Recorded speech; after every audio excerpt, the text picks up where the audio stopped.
Hello दोस्तों, as a seller आपको returns मिलते होंगे।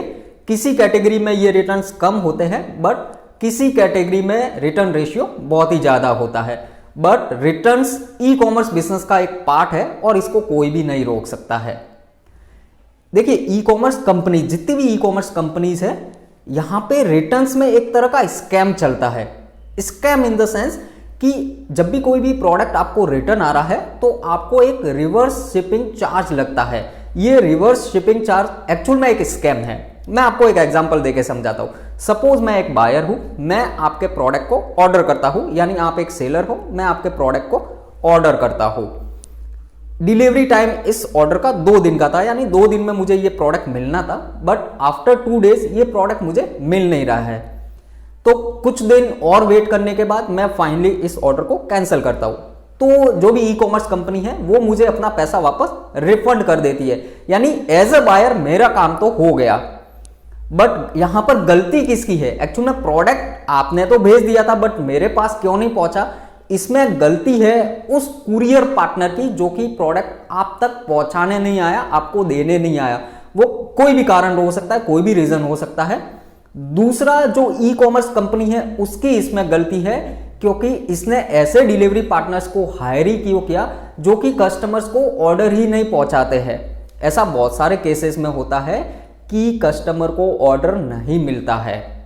अब देखिए, गलती तो जो डिलीवरी पार्टनर है उसकी और जो ई कॉमर्स कंपनी है उसकी है, बट ये ही प्रोडक्ट आपके पास वापस रिटर्न आ जाता है और आपको एक रिवर्स शिपिंग चार्ज लगता है। गलती उनकी बट पैसा आपको देना पड़ रहा है। तो यहाँ पे सीधी सी बात है कि ये एक स्कैम चल रहा है जो कि जितने भी सेलर्स हैं उनके साथ हो रहा है in the form of reverse shipping charges.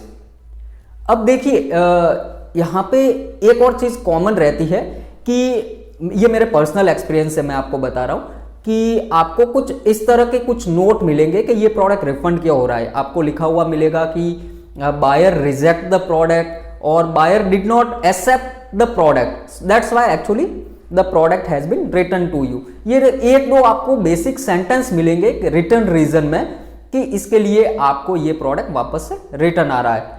But ये मोस्टली वो केसेस होते हैं जिसमें गलती ई कॉमर्स कंपनी की और जो डिलीवरी पार्टनर है उनकी होती है, क्योंकि उन्होंने कस्टमर को वो ऑर्डर नहीं पहुंचाया है।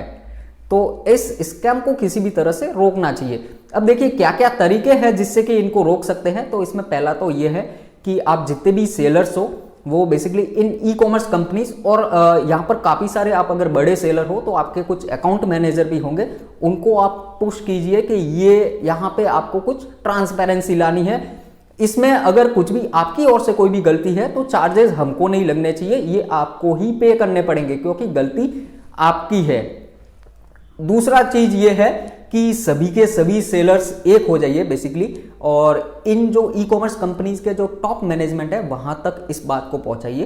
देखिए, जब कोई टॉप मैनेजमेंट पे कोई भी बातें जाती है तो वो डेफिनेटली उस पर कुछ ना कुछ एक्शन होता है, भले उसमें थोड़ा सा टाइम लगता है बट कुछ ना कुछ एक्शन होता है, और वो ई कॉमर्स कंपनी, जो भी कंपनीज है, वो उस पर एक्शन लेती है। तो आपको बस ये नॉर्मल चीज़ों का ध्यान रखना है ताकि इस तरह के स्कैम से आप बच सकते हो। देखिए, पूरा का पूरा एक तरह का स्कैम है, गलती किसी और की होती है बट चार्जेस सेलर को पे करने पड़ते हैं, जिसमें सेलर की कोई भी गलती नहीं होती है। तो आई होप ये इन्फॉर्मेशन आपके बिजनेस में, आपकी नॉलेज में कुछ वैल्यू ऐड करेगी। आज के लिए इतना ही। Thanks for watching.